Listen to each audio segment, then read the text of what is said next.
Hey, what's going on, everybody? It's Luke James, not the singer. If you want some promo or your music review, you can hit up Luke at redmattersite.com. That's SITE.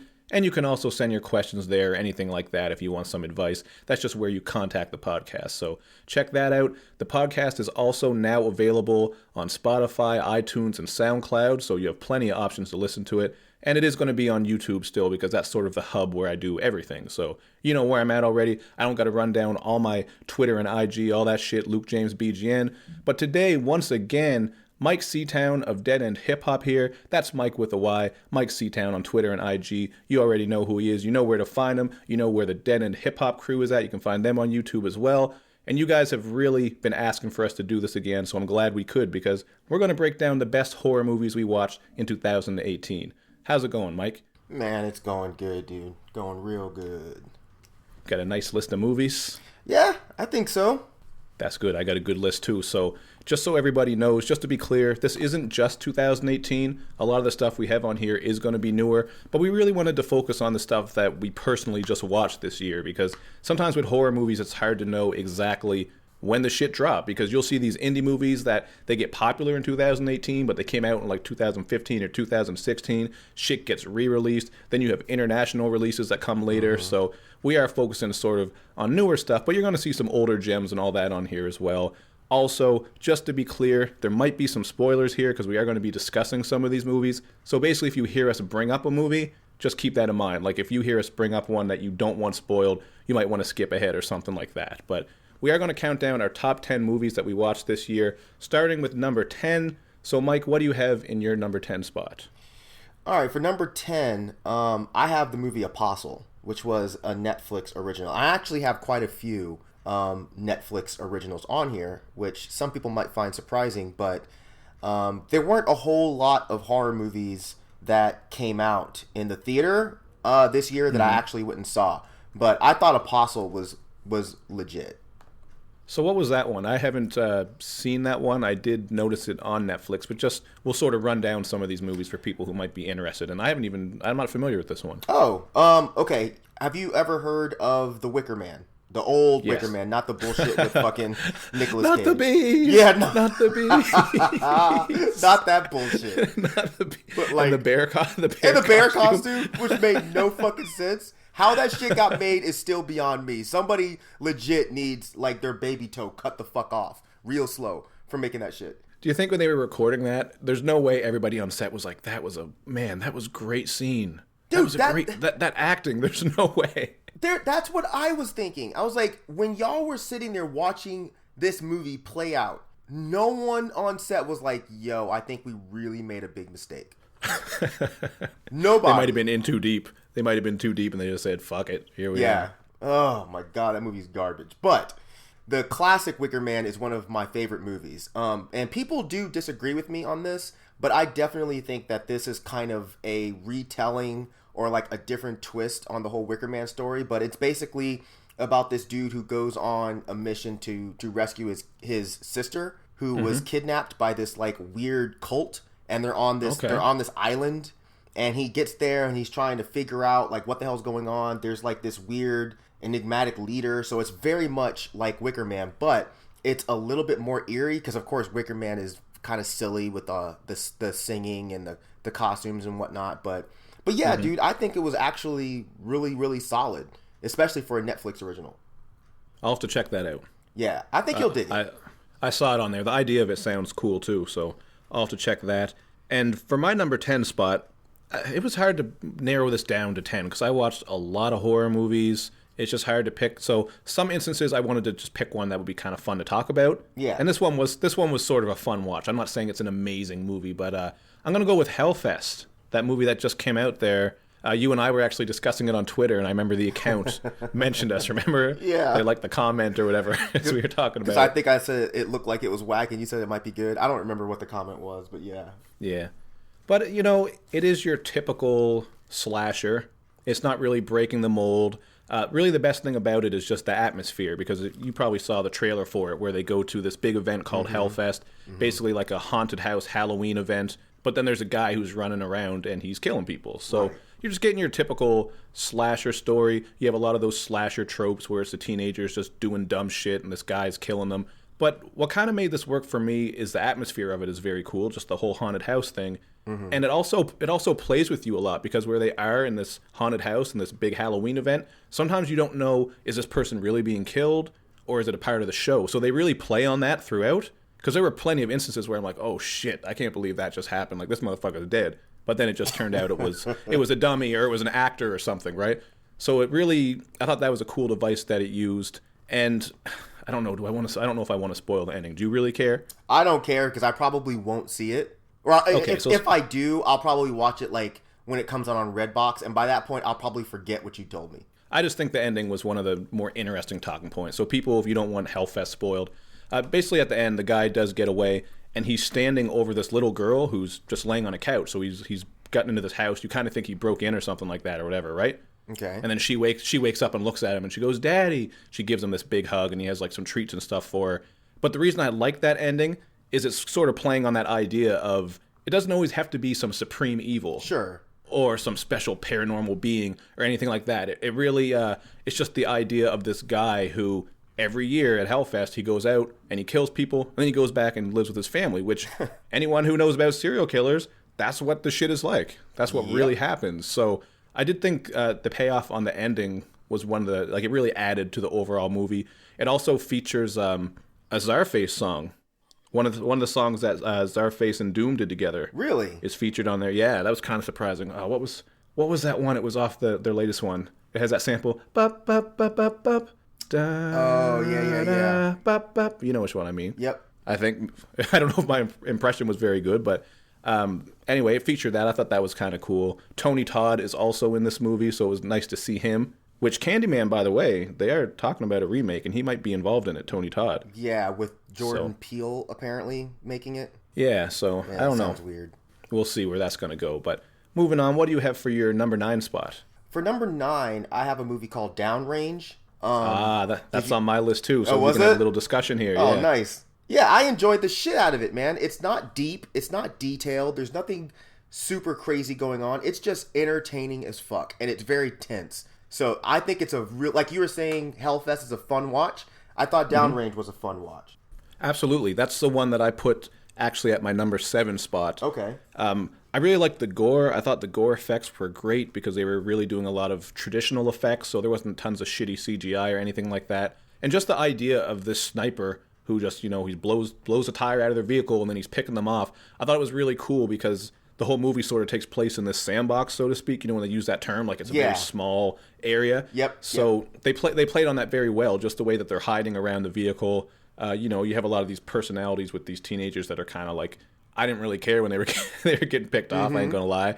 But the only thing about that I would have liked, and this is something that people are split on with horror movies because sometimes it works and sometimes it doesn't. But I would have liked a bit more of a backstory or explanation with the guy who was killing them all. Maybe there wasn't one. Maybe there was nothing at all. Sometimes people like when that mystery is left because that's part of what makes it chilling, kind of like in Hellfest. It's just this regular guy who's doing it, so I understand that. But I just thought it was such a cool and unique idea that maybe playing with the backstory or a bit of an explanation could have been interesting. I'll tell you, and I totally agree with you, but I'll tell you why a movie like this, I don't really care about the backstory.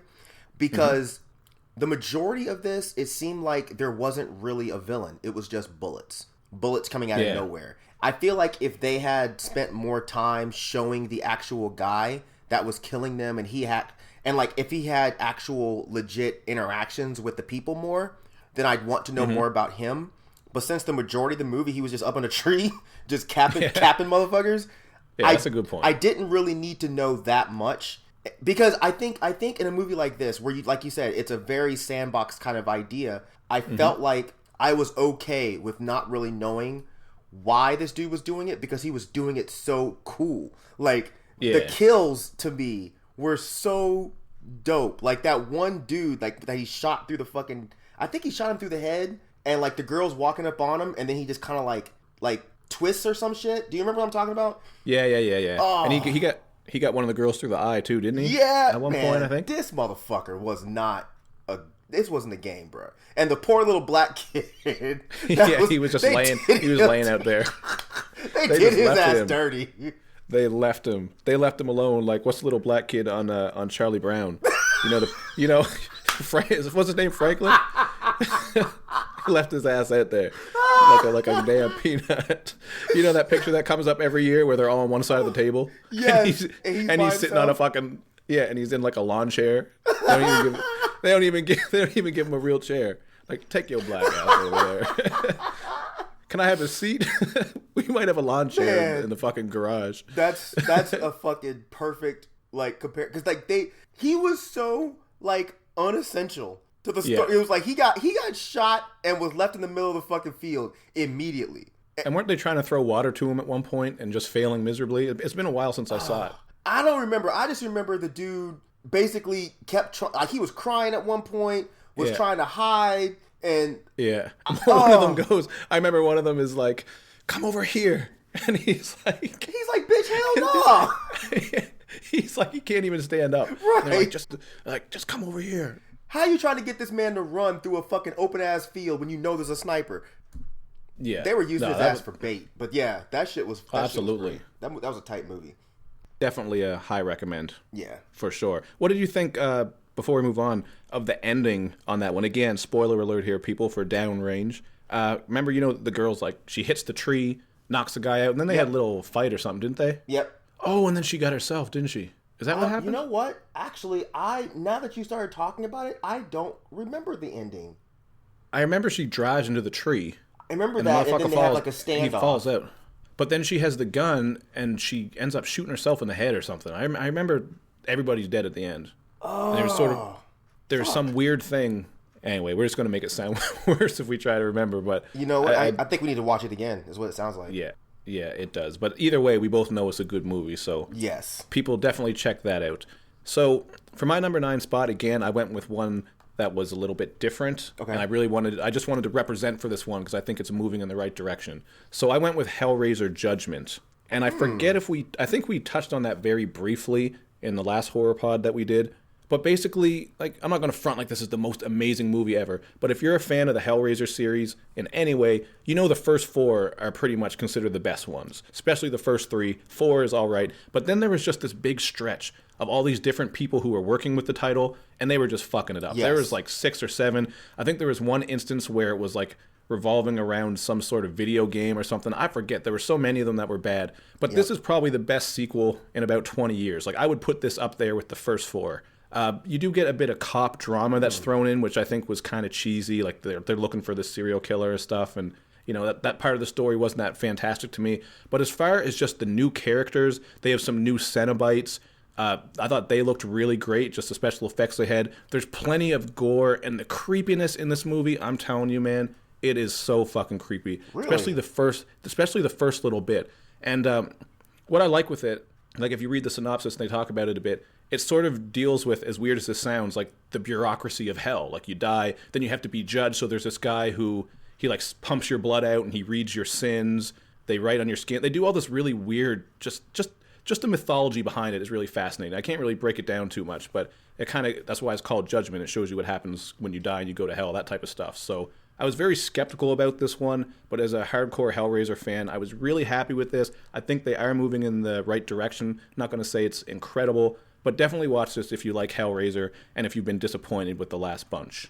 I don't think I've seen this one. It really went under the radar. I think it was just one of those, VOD, video on demand ones that kind of came out. Everybody's sort of been tired with the Hellraiser series, so people haven't been talking about it or fucking with it too much. But I find a lot of the reception, even with other reviews, people have been pretty happy with it, and they just think that it's the best one in a while, like the best one in about 20 years. So damn. I think it's worth the watch if you like Hellraiser. Well, I'll definitely check it out because I basically have just been ignoring the past whatever movies that they've been doing because of so many bad ones. But you're the first person to tell me to go check this one out, so I'm going to do it. It's fun. I think you will like it. Well, all right. At least a little bit, anyway. So, number 8. Number 8. Once again, it's another Netflix jammer, and that's The Ritual. Yes, good entry. I almost had that on my list. I didn't put it on, but I'm glad you brought it up so we can talk about it. Yeah, I mean, it wasn't amazing. It wasn't something that I thought was mind-blowing, but I thought it was a very well-done movie. For those who don't know, it's about this guy who is kind of a little punk bitch, and he kind of allows his friend to be murdered without really helping. And, him and a bunch of his buddies kind of go on this trip, and then it kind of turns into this, I don't know if you want to call like a Blair Witch type of dealy, but it's very creepy forest kind of movie. Yeah, culty kind of movie. Witchcraft, yeah. Yeah, it's actually, it's legit pretty creepy, you know? A lot of these movies, they go for the typical jump scare or the typical, ooh, there's this big scary monster or gore. Yeah. But this one actually does a pretty good job of being fairly creepy and fairly menacing. So I think it's definitely worth a watch. I like that one a lot too, and I just thought the story was cool. The way they built up the tension between this group of friends, because when their friend did die, obviously they're all missing him. They know what happened in there, so you have this tension between the friends. But they do this ritual where they go out. I think it's every year, is it, or something like that? And just to get together with the boys and whatever. But yeah, I thought the creature was pretty cool too at the end. Actually, I forget what he was called, but the weird fucking antelope thing or whatever it was there. The only thing that sucked is the CGI on the antelope was really whack. It was pretty weird. It was like it looked like a video game. It looked like Resident Evil or some shit. Yeah, they probably could have done that better, but I thought the idea was still cool. Yeah, the creature itself was really dope looking. And there's so many twists in the movie. Like if you went into this movie, you would be really surprised at a lot of the stuff that happens, because it starts off pretty regular. Then all that weird shit starts happening when they're out at that cabin. Yep. And then, the witchcraft and all that stuff comes into play. Then all of a sudden they're involved in a cult, so I thought that one was really good. Yeah. It was legit. So for mine, coming in at number 8, this one was a bit of a safe choice, but I wanted to put it on here. We don't have to go in depth because we already talked about it, but I was pretty happy with the new Halloween. I'm just glad that this remake, just like with the Hellraiser, it got it back on track, because we know that second Rob Zombie one was terrible. A lot of people were skeptical about this one, but I really like how they sort of refreshed the Halloween series, but they also went back and looked at all the stuff that happened in the Halloween series. So you had a lot of nuances, you had a lot of nods to stuff that happened in the old movie, a lot of the characters coming back. So I don't want to go too in depth on this one, but I had that at number 8 just because it was, I thought it was solid for a Halloween movie. And you know what? I think the coolest thing about that Halloween film is I feel like it's going to open up a door for some pretty decent sequels, because clearly the story isn't over. I don't know if they're going to continue with having Jamie Lee Curtis be a part of the story, but I think the way they left it off leaves a nice door open. So I'm hoping that they do a sequel and they don't fuck it up. And just the fact that it did so well at the box office is a good thing too. I feel like horror movies, especially violent, vicious slashers, have done pretty well. Even, Hellfest, I'm sure, didn't do that great, but it was released everywhere. That was a start. So it seems like we're sort of getting back on track with the more North American style horrors, like the good old-fashioned slashers. You know what I mean? Yeah. We're not just getting the paranormal stories. And there was a long stretch for a while where we were just basically taking ideas from across the pond and like, oh, let's redo this one, and making it shittier, Yeah. So I'm glad to see that. But we discussed Halloween in depth. So if anyone wants our full information on that, you can check the other podcast me and Mike did on that. But for number 7, what did you have? For number 7, I had a movie called Fargo, which was I believe it was on Netflix. It wasn't a Netflix original, I don't think, but I'm pretty sure I watched it on Netflix. But I've heard of this one. A lot of people didn't fuck with it. I thought it was really well done. It's an Well, I don't know if it's an Australian movie, but it's about a guy in Australia. He's a father, and it's like it's a quote unquote zombie epidemic, but it's not done like corny. It's actually done pretty interesting. But he's basically kind of wandering over Australia trying to find someone to help him out with his daughter, because he has like a baby daughter. The wife ends up getting, this is not giving anything away, this is in the fucking trailer, but the wife ends up getting bitten, so he's trying to get somewhere where he can keep his daughter safe. It's not super action packed, there's not a whole lot of gore or anything like that, but it's just, I feel like there's a lot of emotion to it. It's well acted, it's well written. Sure, there's a couple plot holes here and there, but they're not enough to make you go, man, this is stupid. I thought it was really, really, really cool. If you're in the mood for like a more heartfelt kind of zombie story, then I think this one's worth checking out. I'm picturing, who's the main actor in that? Was he in a bunch of stuff? It's not the guy from Fargo, is it? That I don't know. From the Netflix series. I could be thinking of a different one, but I don't know. I know the guy's face. I have never watched Fargo, The only thing I recognized him from was he was the dude in Black Panther. He was like the only white dude. Yes. In Black Panther. That's the guy. Yeah, that's the guy. That's the guy. Okay. That's the same guy from Fargo? Yeah, in not the movie, in the Netflix series. Oh, yeah. The season 1. Yeah, I've seen the movie. I've never seen the TV series, but the series is good. Is it? It's the first one. I didn't watch the second season, but the first one is really fucking good. Oh shit. Okay. Well, I need to get on that.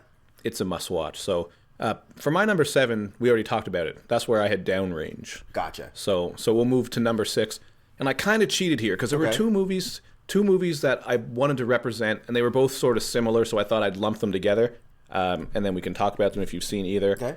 And it is The Clove Hitch Killer, which I just watched the other night, and Summer of '84. Did you watch either of those? I watched Summer of '84. I did not watch Clove Hitch Killer. I don't really know where to find it. Was that something like? Did you see that on like Netflix or Shudder or something?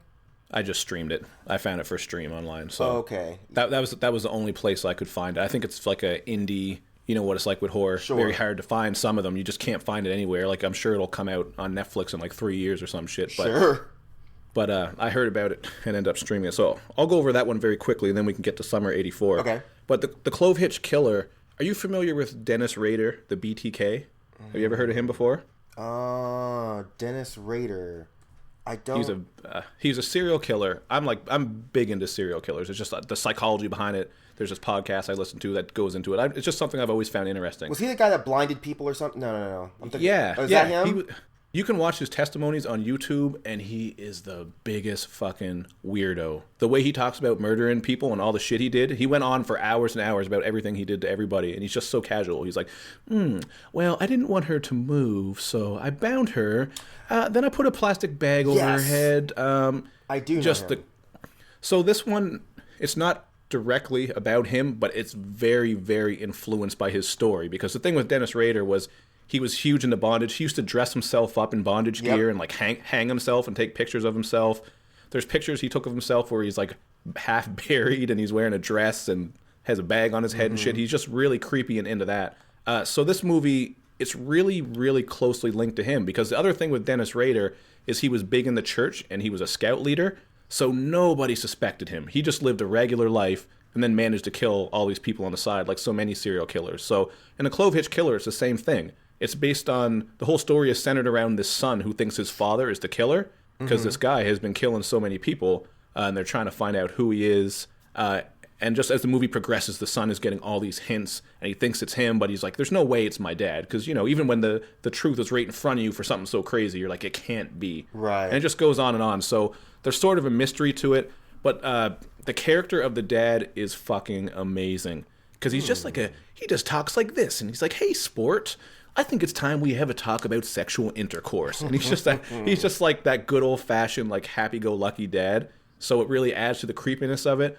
And it's one of those movies where it does start a bit slow for the first half, but then the second half, all of a sudden, it's creepy as fuck, and shit just takes a big turn. So if you like serial killer mysteries, that one is great, because it's based on BTK, which is another interesting story to look into if you're into realistic shit that actually happened. That's pretty crazy. But what did you think of Summer '84? I didn't love it. I didn't hate it, but I didn't love it. I know a lot of people were just like, oh, it's this crazy throwback and blah blah blah blah blah. And I watched it and I was just like, all right, it feels like Stranger Things. It feels like Monster Squad. It was cool, but it didn't really stick with me like that. They really did lean heavily on that. That 80s nostalgia seems to be one of the biggest trends right now, I find. That's one of the things. But I really liked it. I think what tied it together for me was the ending, because at first I was sort of split on the ending, but then the more I thought about it, just the fucking creepier it is. Yeah. So spoiler alerts again here, people, for Summer '84. Just the way he could have killed that kid, and he basically told him, like, I'm just going to keep you alive. So for the rest of your life, you have to look over you're going to be fucking terrified. You don't know where I'm at. You don't know when I'm coming back. And I do like the way that the story was built, because there's not a twist, but there is. You know what I mean? Like, right from the start, you're like, it's that motherfucker. But then you're not sure, but you are. I don't, you know? Yeah. I think they played on that well. It almost seemed like it was too obvious. Yeah, and I think that was a really, really, really good idea, because I don't think a lot of movies do that, to where you start it up and you're like, okay, it's this guy, and then you end up being right, Because usually you think it's somebody, and then halfway through the movie you're like, all right, I'm wrong because it's too obvious. Yeah. But this movie, I agree with you. It did really well with that idea, and I thought that the way it ended with him basically fucking that kid up, and just being like, yeah, just so you know, for the rest of your life, you're gonna have to be afraid that I'm gonna walk up and kill you. And it takes such a dark turn at the end. Oh yeah, because the other kid gets got. Yep. And that was pretty sad, and then just the way he did him. So, and everybody in the neighborhood finally believes the kid. So I do like how one of the devices they use is just, people don't believe the kid. Yeah. They're like, there's no way. Like, what are you talking about? There's no way it's this guy. So they did work on that pretty well. But I do understand the knocks on it, because it was sort of like, okay, we got all the 80s tropes here. You got the hot babysitter. You have the fat kid. They're looking at porns in the treehouse. Just all that stuff. Yeah. I think it ended well for me. It didn't start well. Like for the majority of the movie, I just didn't really care that much. Yeah, but it wasn't a bad movie. Pretty solid. Yeah. So what was your number 6? My number 6 was a movie. It's got a terrible name, but that's only because I think it's been translated. But the movie is called Satan's Slaves. I saw that. Did you watch that? I did. Dude. Okay. Yeah. I think it's Indonesian. Or maybe, I think it's Indonesian, but... Yeah, it is, I think. Bruh, that movie was great to me.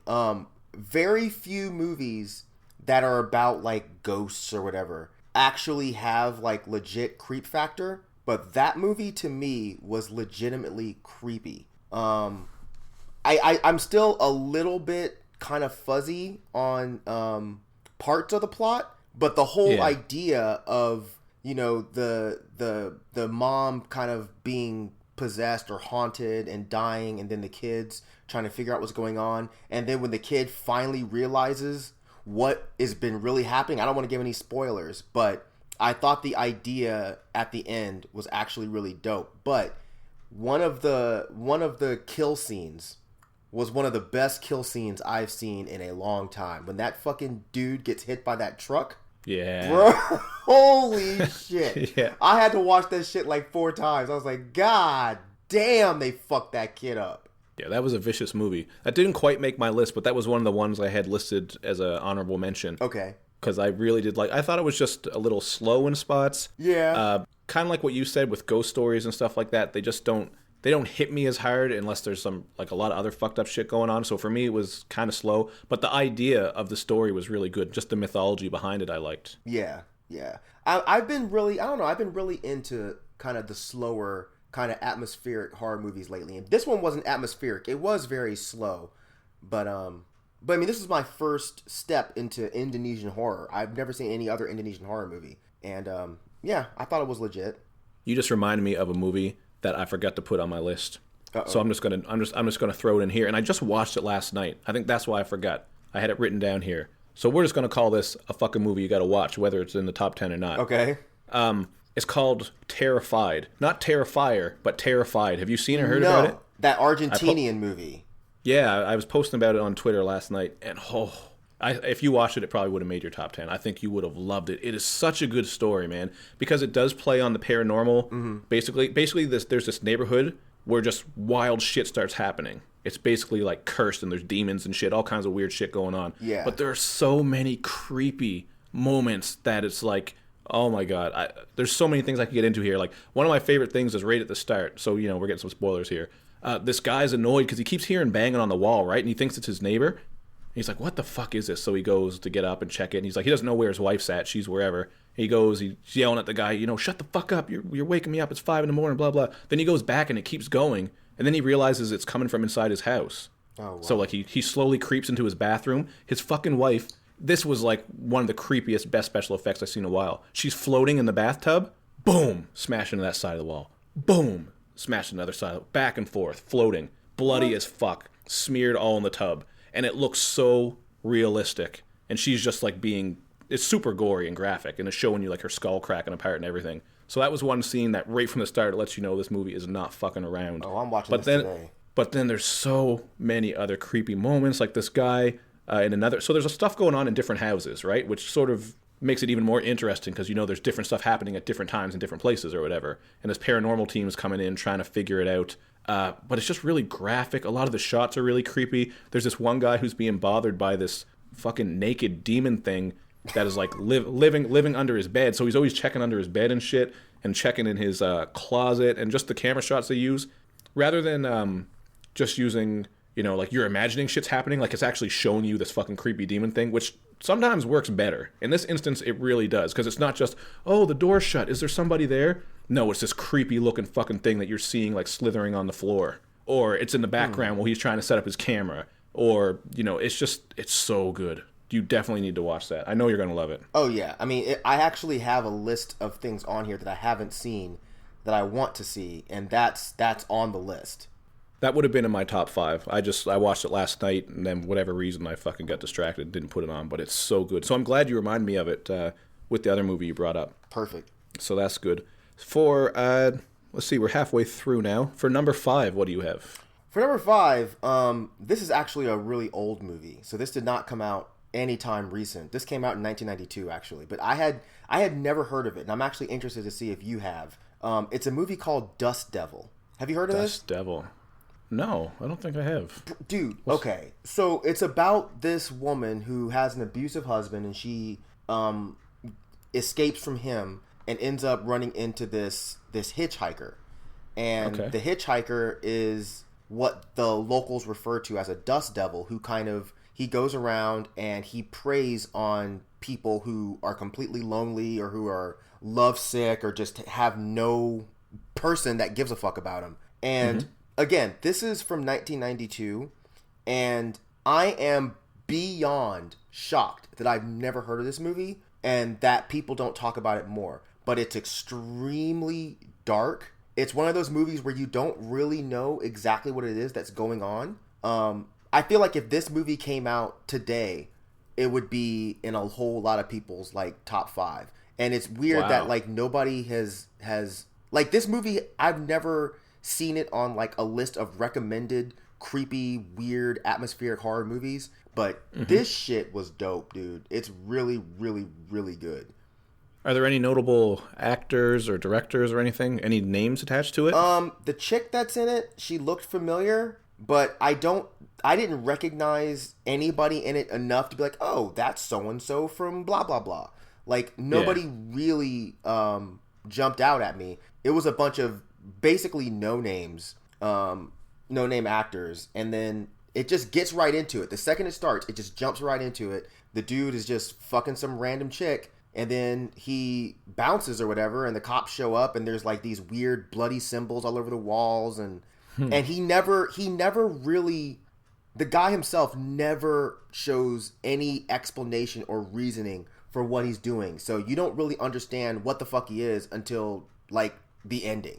I'm gonna watch that. It's hard for me to really explain, but it's just it's a great fucking movie. I've never heard of that. That's weird. Usually, even the more abstract horrors I've stumbled upon at some point or seen their name, but Dust Devil, I'm going to add that to my list and check that out. Yeah, you got a lot of good recommendations here for people.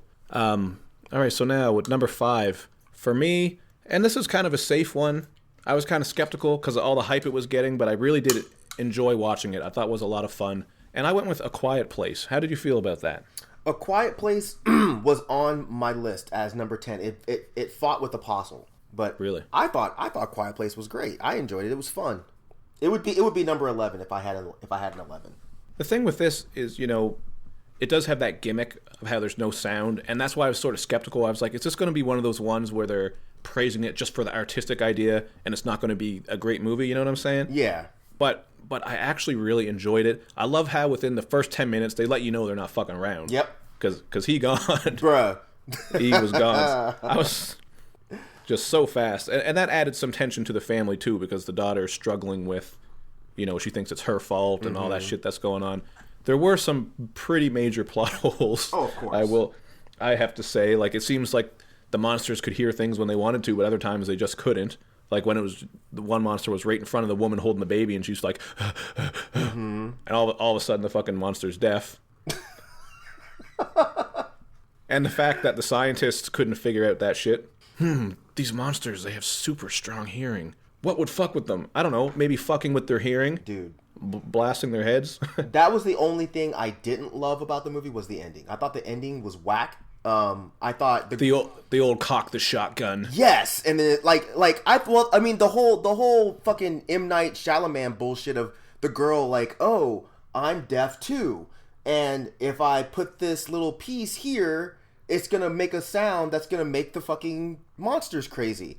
That was lame. And then the way it ended with the mom that was just like, all right, let's fuck them all up, and then you see him running. I was like, really? Yeah. All of a sudden, she's just a badass and has no fear. Right. Even if you figure that out, you'd be like, oh shit. You know, you wouldn't be excited that fucking 2 more of them were coming. I mean, dog. First of all, your husband just got jacked. Your kid died not too long ago, and you're ending like, yeah, I'm gonna fuck him. Like, nah. I just didn't love the ending. The rest of it, I thought it was a good idea. I thought the way the monsters looked was really cool, and I agree with you. The way they fucking jacked the kid right at the beginning. Which I didn't expect. I was like, all right, I'm gonna dig this. Little kid's dying. That's tight. And just the fact that she's pregnant in the movie, you're thinking to yourself, as someone who's gone through this 3 times and just recently, just like how the hell is she gonna be quiet and be able to do it? So I thought that was cool how they had everything in place. And that was pretty interesting just to see how they did survive, you know? They had the lights to change color when shit got bad. They had the firework distraction. Right. All those little things really helped add to the atmosphere of the story.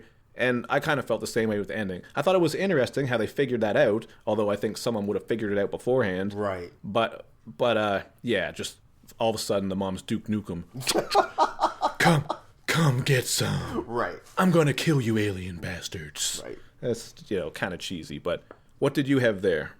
Hold the Number dark. 5. Wait, no, number 5 was Dust Devils for me. That was Dust. Okay, so now we're on to 4.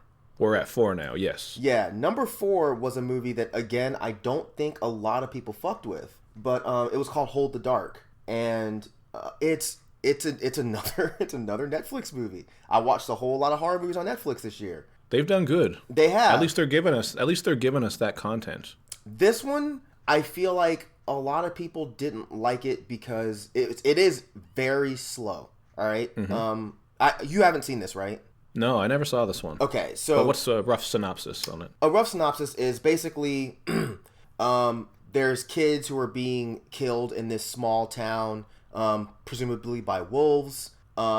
This woman, her kid gets snatched up by a wolf, and she contacts this guy who is supposedly like an expert in wolves. Like, he knows how they operate, he knows their mind states, and she contacts him to help him find the son and or kill the wolf, because she's afraid that once her husband comes back from the war, he's going to come home, find out that his son's gone, and be devastated, and she's not going to have any answers. So, what time period is this in? Sorry. I think it's common. I mean, not common. I think it's recent times. It's common. The dad's common. Yo, this common. Yo, where my it's son? common in these wolves. What these wolves at, nigga? What these wolves at? No, it's I'm just picturing he's like coming home in a fucking like raccoon hat. Hey yo, hey yo, we about to kill these wolves. We got to fuck up these wolves. These wolves. These wolves. Nah, just gotta be.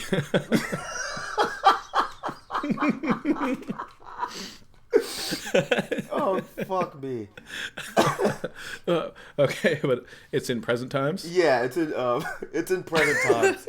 From what I can tell, at least, yeah, it's in present times. The only actors that I recognize, Alexander Skarsgård, he's in it, and he does an amazing job. And Jeffrey Wright, the dude that's he's in fucking, what's that crappy HBO show that everyone loves? Where the people are fucking robots and they're in the fucking wild Westworld.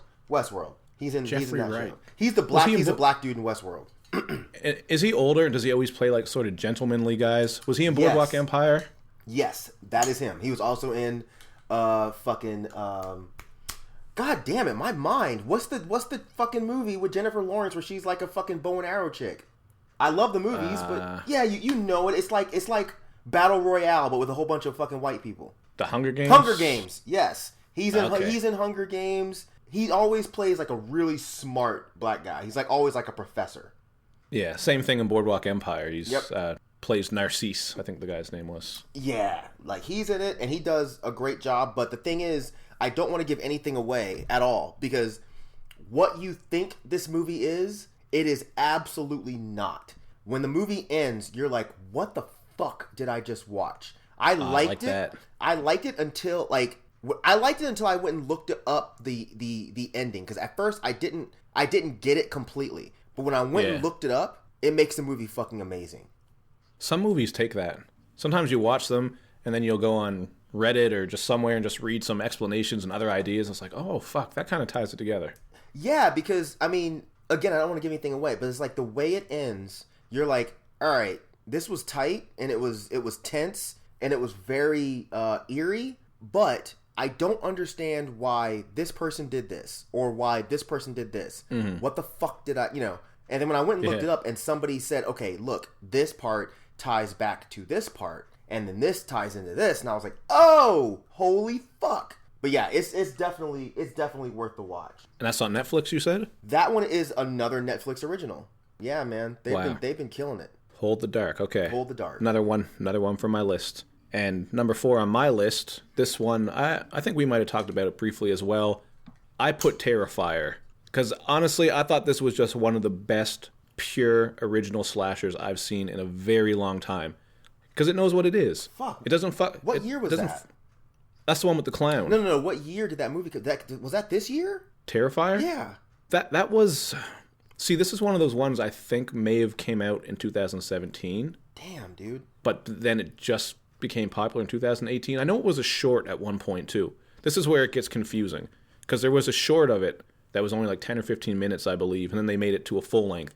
And I was surprised to see this on Netflix. Because this movie's fucking crazy. I loved that movie. That should have been on my list. I forgot about it. That should have definitely been on my list. It's so good because it knows what it is. Sometimes you get these slashers and they try too hard to make the story. Like, that's one of the things that sort of took away from Hellfest is the atmosphere and everything was cool, but the story with the kids and shit, you really didn't care. Right. You didn't need... It almost hurt the movie because you just didn't need all that stuff, but I understand why they did that. But I like Terrifier because it's so simple. It just starts off, there's a fucking creepy clown, he's messing with people, and he starts killing people, and he keeps killing people, and just the gore is crazy. I love traditional effects. Like, I'm a hardcore traditionalist when it comes to horror movies. Same. I hate when you're watching a movie and someone gets their throat slashed, and the camera moves, and you just see, like, MS spray paint tool of blood on the wall. You know what I mean? Same. I hate that shit. Yep. But this one is so graphic and gory. It has some nice elements of humor. Even the way it's shot is so dark and gritty that I thought it added to everything. It just gave it that old school feel. So I was in love with that one. I had to put it on my list. That should have definitely been on my list. The clown himself was just such an awesome character. Like, he was doing the most fucked up shit. But I don't know, man. Like, the part where he came out and he was butt-ass naked, and wasn't he wearing, like, somebody's face? Or what was it? Wasn't he wearing like a breast vest? That's it. Like, yes. Like Mr. Burns with the gorilla. See my vest, see my vest. He came out like that. Like, yes. God damn. He's wearing some titties. That's actually, again, coming back to my weird love for learning about serial killers. That's what Ed Gein used to do. Who, of course, Texas Chainsaw Massacre was roughly based off of Ed Gein. And they actually found a vest that he had of a woman's titties. Yep. And her stomach. So I think that was sort of a nod to that. But that's such a great movie. It is. It's fucking fantastic. I still haven't seen All Hallows Eve, the one that's before it. So All Hallows Eve, was that a short? Maybe I got, or was that like a prequel, or was that like a rough version? Because that's what got me confused with this movie. Because I remember seeing that there was another one. I didn't know if it was a prequel, a full one, or if somebody saw that and said, "This is a great movie. You need to make it a full length," or whatever it was. From what I understand, All Hallows Eve was the same clown, but just before Terrifier or Terrorizer. And then there's also Jesus Christ, All Hallows Eve 2, but I don't think the clown was actually in that one. I think All Hallows Eve is kind of like that movie VHS? Have you seen that movie? I found it. Yeah, I just looked it up. It was from 2013, and it is a full-length movie. Yeah, it was 2 hours long. That's pretty long for a slasher. And it says, while watching two children on Halloween night, a babysitter finds an old VHS tape in the kid's trick-or-treat bag. The tape features 3 tales of terror linked by a murderous clown. Yeah. How did I not see that? That sounds good. Me either. I was just like, wow, this is another one that completely passed me by. But now that I've seen Terrifier, I definitely need to go see All Hallows Eve because I need more of this fucked up ass clown. Yeah, and then part 2 was in 2015. So I never saw either of those. And I don't think part 2 had the clown from what I'm seeing. I don't think part 2 had the clown. It has some pumpkin-headed looking guy Yeah. on it, apparently. But see, like, for example, I'm looking up Terrifier right now, just to let people know an example of why I get confused with the years. So you look it up, and it says at the very top, Terrifier, 2016. Mm-hmm. Then I scroll down, and on Wikipedia, it says it's a 2017 American horror film. Then on Rotten Tomatoes, it says 2018. Then on IMDb, it says 2016. So it's like... What the fuck? Yeah, so I don't know if it had multiple releases. You know how that goes sometimes, but I find horror movies are like the only genre that you see that happen in. Yeah, I think it's because it first came out at like a film festival. It'll be like it came out in 2013 at a film festival and was showed to 12 people, but it didn't actually get widely released until 2018. So therefore, it's a 2018 movie. So I don't know, man. I guess this would be considered a 2018 movie. If it is, it would definitely go on my best of the year list easily. Definitely deserving. And now we're actually down to the top three. So what do you have for 3? For number 3, I have a movie that I don't think you'd consider it a horror movie really. But I just loved it, and that's Mandy. Oh yeah, that's my number 1. Is it? I'm just gonna throw it out there. That's my number 1. Oh shit! I fucking love that movie. It's such a fucking ride, and this is the perfect role for Nicolas Cage. It's Cheddar Goblin, dude. Yeah, and the Cheddar Goblin. Oh my god, dude! It's like they finally let David Lynch write a horror movie, and it's so good, weird and whacked out. But I loved it, man. What I loved about it is how it starts off. I don't even want to say slow, but slower. Just building the world and the stories and this cult and all that. But then the second hour, it's like, god damn, they just everything comes off the hinges. And just seeing Nicolas Cage having like a chainsaw fight and all that shit, that was crazy. I like that old lady when she's like, they say I'm the best lover of all time. I am like the waters rushing into a mountain. She starts saying like all this sexual shit and like she's trying to seduce Nick Cage. Next scene, he's fucking holding her head in his hand. He was like, bitch, I ain't trying to hear that. But even just the way this was shot, I thought the color, it kind of reminded me of Suspiria, the old one. Yeah, just the use of colors, how every scene has that hue and that contrast. Like there's some scenes that are just red. Yep. Some that are just pink and yellow. I loved it, man. It was such a fun ride the whole way through. Type of movie I feel like I just watched it the other day. I feel like I could watch it again today, and I'd probably pick up on some more things I love about it because there's so much happening with it. And like you said, Nick Cage, just the way he delivers his lines. You get so many little moments of humor that are funny, too. Like, that was my favorite shirt when that guy stabs him or whatever, rips his shirt off. Yeah. I mean, it seemed like that role could not have been anyone but Nicolas Cage. Oh, he killed it. And it's funny because Nick Cage always takes heat for being in some pretty bad movies and being a bad actor and this and that. But his brand of acting fits that perfectly. And even like the villain was just creepy. And realistic. And that shit goes on. Like he's very cult-like and cult leader-ish. It was just, man, it's a fantastic movie. I could see some people not liking it because it does get a little silly. Yeah. But I just think the overall abstract feel that goes into this movie was just super, super well done. There's so many great shots in it. Oh yeah. Even that one when he goes to the bathroom and he's all fucked up and he's just drinking and he's doing that Nick Cage acting. Yeah. Oh my god. He's like he's drinking the shit, he's pouring it all over him like Stone Cold Steve Austin, just screaming. And just even that scene, the colors are just so bright and vibrant. And Cheddar Goblin was just, that was such a weird thing that they just threw in. And it's funny because I was reading about that. I was just curious about why they did that. And they just wanted to have a contrast in that moment, right? Where he just went through all this crazy shit. And then he turns to the TV and he sees the fucking Cheddar Goblin throwing up macaroni and cheese on people.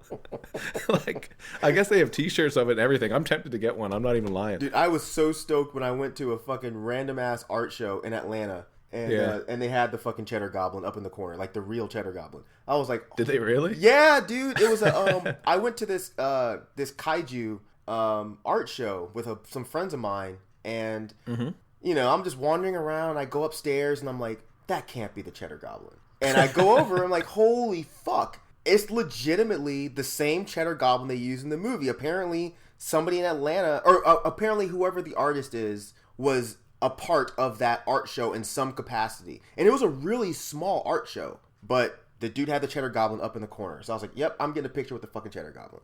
Do you got a picture? Is it on your IG? Yeah, it's on my Instagram. Me and the Cheddar Goblin. I must have missed that. Yeah, I gotta look that up. It's fucking hilarious. Well, I'm glad Mandy's on both of our lists, so that was my number one. Okay. So we got my number one out of the way. But for number three, this is another one that got a lot of hype. You get skeptical about it. But I really liked Hereditary. I love the storytelling in Hereditary. Again, you're getting a lot of tension with the family. I thought the acting was great, especially the mother. Yeah. I thought she was incredible in that movie. And it definitely had one of the year's most shocking moments with that car scene. Oh, bruh. Yes. That was like, that happened. Those scenes where you pause it and you're like, wait a minute. That shit just happened. That really just happened. You got to rewind it a couple times, kind of gather your thoughts. Yep. That was crazy. And just the whole witchcraft and cultiness of it all, I thought it was pulled off really well. Yeah, that movie is actually my number 2. So it's funny that... Is it? Oh, yeah. Like, I feel like if anybody made a list of best horror movies and that movie's not on there, then either they didn't see it or I'm going to question your taste on the rest of the movies on your list. They're trying to play it cool, probably. Yeah, they're everybody likes it, so I don't. Yeah.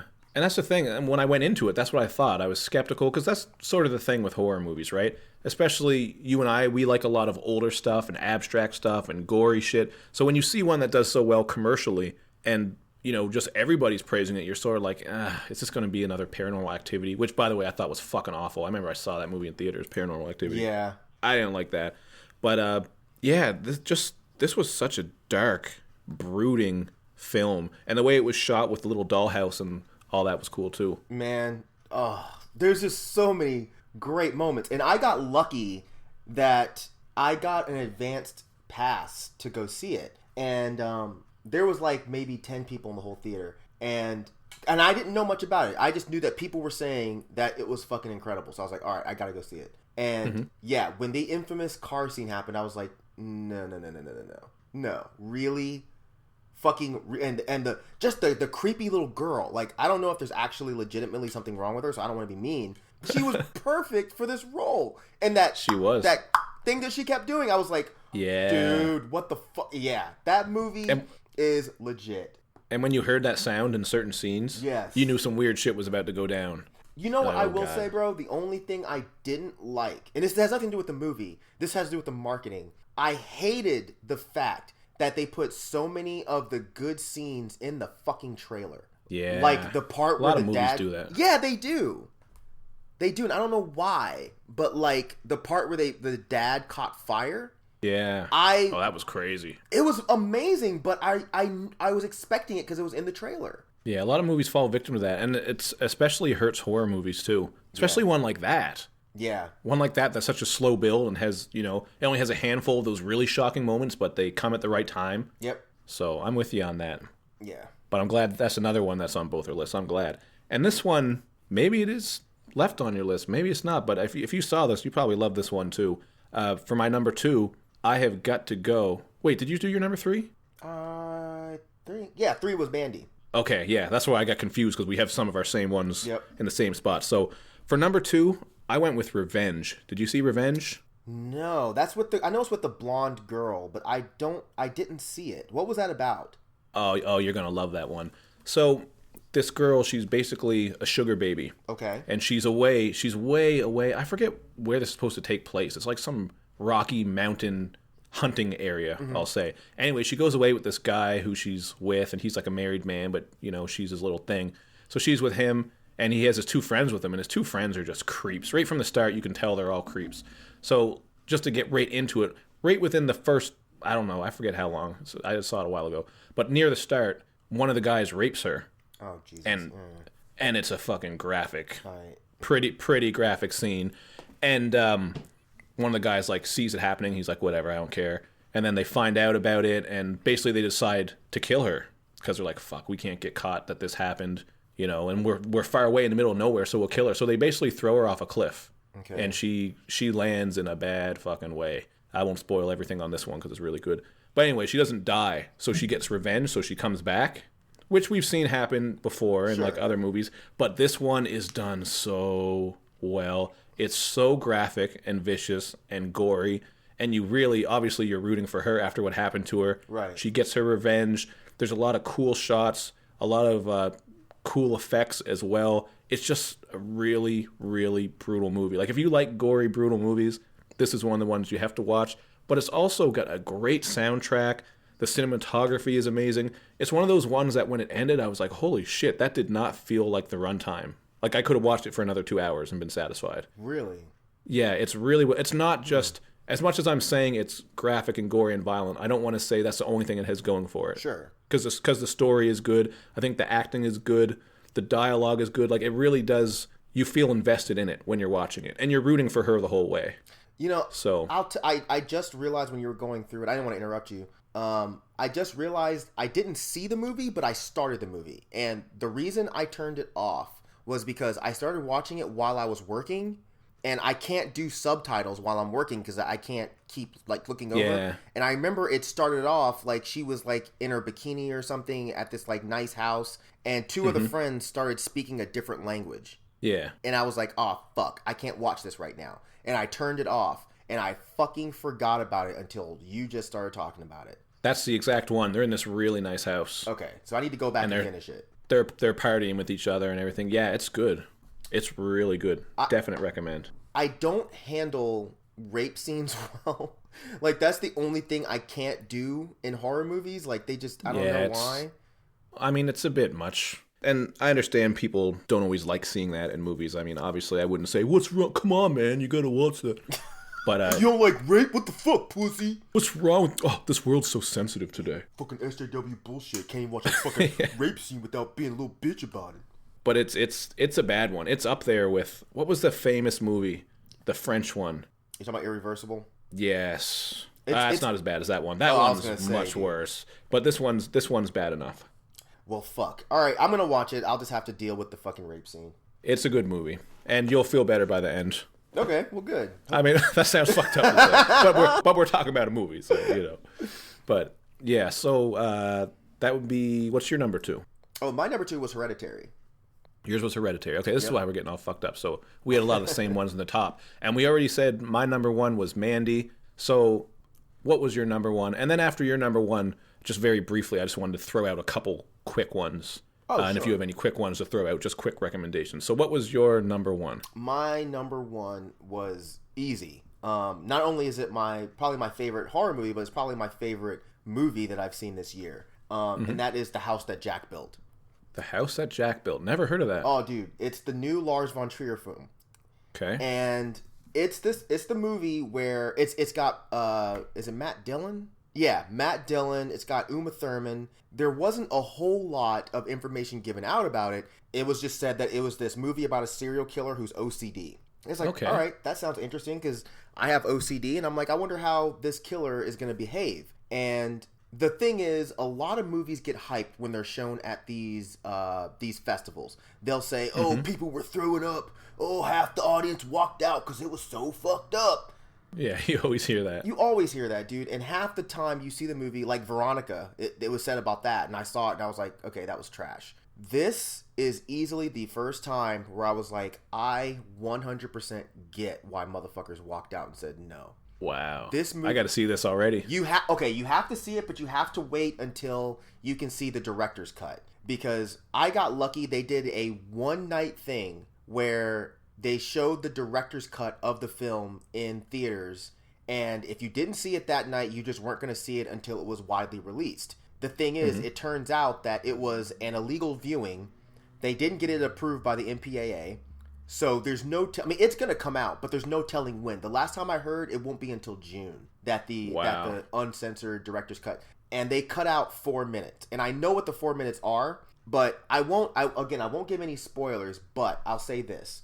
Until now, I have never seen a movie that deals with the death of children that was worse than a Serbian film. When I saw a Serbian film, I was like, okay, wow, that went way motherfucking too far. Yeah, that's fucked. This shit, I was like, God damn, are y'all fucking serious? And then it didn't stop. It was like, okay, we're gonna do more and more and more. And I know I can tell right now that people definitely walked out during a certain scene. But that scene, me and my buddy, I was like, what does it say about us, the fact that we're laughing right now?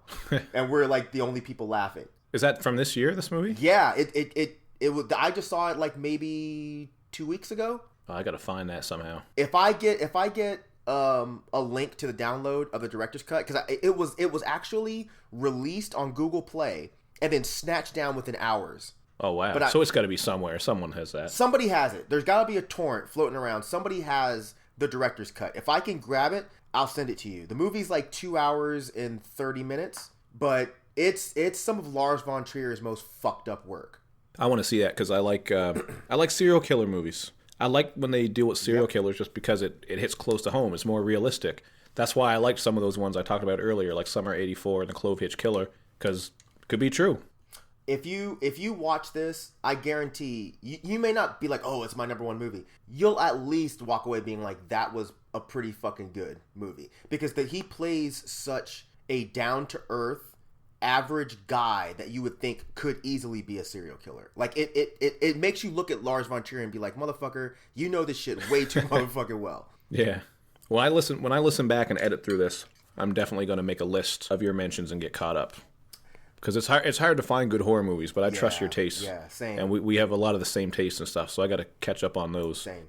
But are there any you wanted to throw out there that maybe didn't make your list? You just want to shout them out right quick or anything like that? The only other movie that jumped out that didn't make... Well, I already talked about The Quiet Place. That didn't make my list. But, it was another fucking Netflix movie, and that was Cam. That was the first one I was gonna say. I like that movie a lot, man. I just watched it, and I was confused through a lot of it. So I was like, what exactly is happening here? Is it some paranormal shit or what is it? Right. But I guess in the end it was just basically AI. Yeah. Is that what the whole takeaway was? That's what I came out of it with, but I wasn't 100% sure because they didn't fully explain it. But that was my takeaway. My takeaway was that it was like a computer virus. It was basically like a virus that, like when you go to fucking Google and you're Googling shit, then you go to Facebook. Facebook's giving you ads for shit that you Googled. Yeah. So it seemed like it was basically a commentary on how the way that the internet is working now is going to eventually start to get to the point where you can't tell reality from virtual reality. So yeah. This was close to making my list. You know what I mean? Yeah. If I made my top 10 any other day, like that one could have made it. It was really close because I like the world that it was in too, because just the way it was dealing with this girl who wants to, we're at the top 50, and you can just see how obsessed with it she is. And then the number one girl is just boring as fuck. Right. She's just like, hi guys. Today I had pizza. It was good. Right. She's just sitting there. She's doing fuck all. She's like, how is she number one? Meanwhile, this other girl's like cutting her own throat. Yep. And doing everything she can. And it's such a really dope commentary on how like we treat people now. Like we look at celebrities who are boring as fuck, like Kim Kardashian, but we'll ignore motherfuckers that are really out here doing super interesting shit. Like I thought it was a really creative movie. It definitely, if I did a top 20, it would definitely be on there easily. Same here. Top 15 probably. Oh yeah. Be really close. True. It also, just keeping with what you were saying, it just dealt with how people are on social media and the internet in general, just that ego. Because you could see that girl. I thought she did a great job acting. Yeah. Because she really seemed like she was obsessed. Because remember, she hit 50 and then she started falling down again. And she was like, fuck. Yes. That really didn't mean as much as I thought it would to hit that mark. Yep. You know? But then she still wanted to and she kept going. And then the birthday party scene. Oh, man. Oh my God. Weren't you mortified for her? Yes. I like that everybody could see it though. Because at first I was thinking, is this going to be one of the ones where she sees herself but nobody else sees it? Mm-hmm. But then remember she shows her friends. They're like, wow, that's weird. How's that happening? Is it an old show? That added to it to me. Me too. Because it made it more substantial, you know? Yeah, I agree. I was hoping it wasn't going to be some old like, oh, this is only in her head. So therefore it doesn't matter. Yeah, that's what I was worried it was going to be at the ending, is all of a sudden she wakes up, oh, it was a dream. Yeah. Or some shit like that. Yep. And the end was actually really good, where they were just like, so what are you going to do if this happens again? Oh, I'll just create another personality. And that's exactly the internet. Yep. Right there. Yep. Such a good movie. It is. That was one of the main ones I had. Other ones, just really quickly. I mentioned that Monsters one to you. Oh, yeah. That one's kind of silly, but it's really, really fun watch. If you like monster flicks and, you want a bit of gore and humor, just done in that Asian style, it's really fun to watch. So that was a good one. That's one of the well, it does have subtitles. I was going to say you could probably just put it on while you're working or doing something, but it's kind of like a casual one. You know what I mean? Sure. You don't have to be like zoned all the way in because it's pretty fun and silly. Sure. That was good. I did watch Unfriended Dark Web, but that shit had potential, but it was fucking awful. I heard it was actually all right. No, I did. I saw the first one. I didn't see this one, but I heard it was all right. I mean, it was all right. I don't regret watching it. Sure. But I actually think the first one was better. Okay. Maybe because it was more original in the first one, but the second one they had this good idea with it about getting into the dark web and then people coming after you, but it was just a little I won't get into it because it's not that interesting. But anyway, did you see Searching? No. What was that one? That was one that I saw completely randomly. I don't even remember why I went and watched it, but it's basically everything is filmed from the point of view of like an iPhone or a computer screen, and it's basically this dude trying to find, I can't remember if it was his sister or his girlfriend, but there's not really much I can say without giving away major plot holes or major plot points. But it was if I did like a top 20, it would be on there because it was really, really entertaining. It's not a horror movie, it's more of a thriller, but his chick, whoever it was, girlfriend, sister, disappears. And it's basically him trying to find out where the fuck she is. And there's just so many twists and turns that aren't cheesy that it's definitely worth watching. Let's check that too. I'm going to have a huge list now. Yeah, man. It's a giant list. But I think we'll wrap it there because otherwise, we'll just be like, what else did I see? Right. One time. which will be fine, but, we'll keep it this length for the people. So is there anything you have coming up or anything you and the Dead End Hip Hop guys have that you want to shout out or mention that people should know about? We're about to do our 100th podcast episode, so that's pretty cool. We're filming that tonight.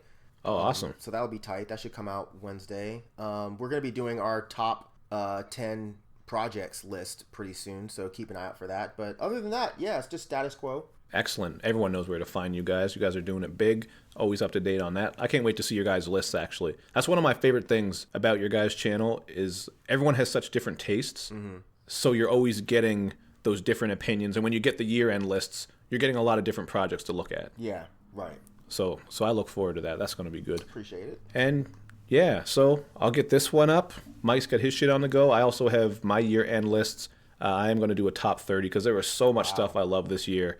I didn't want to just do 10. Then I was like, maybe I'll do 20. But then I said, fuck it, I'll do 30. So I'm going to do that. Nice.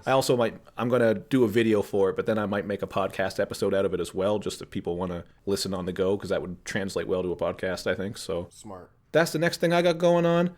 That's all that. Thanks again for coming on, Myke. Word up, man. And we'll have to do it again sometime, man. I love being able just to talk horror movies. I don't get to do it that often, so. Anytime. We'll do it. All right, people. Thank you for listening, and you won't see me next time, but you will hear me. Later.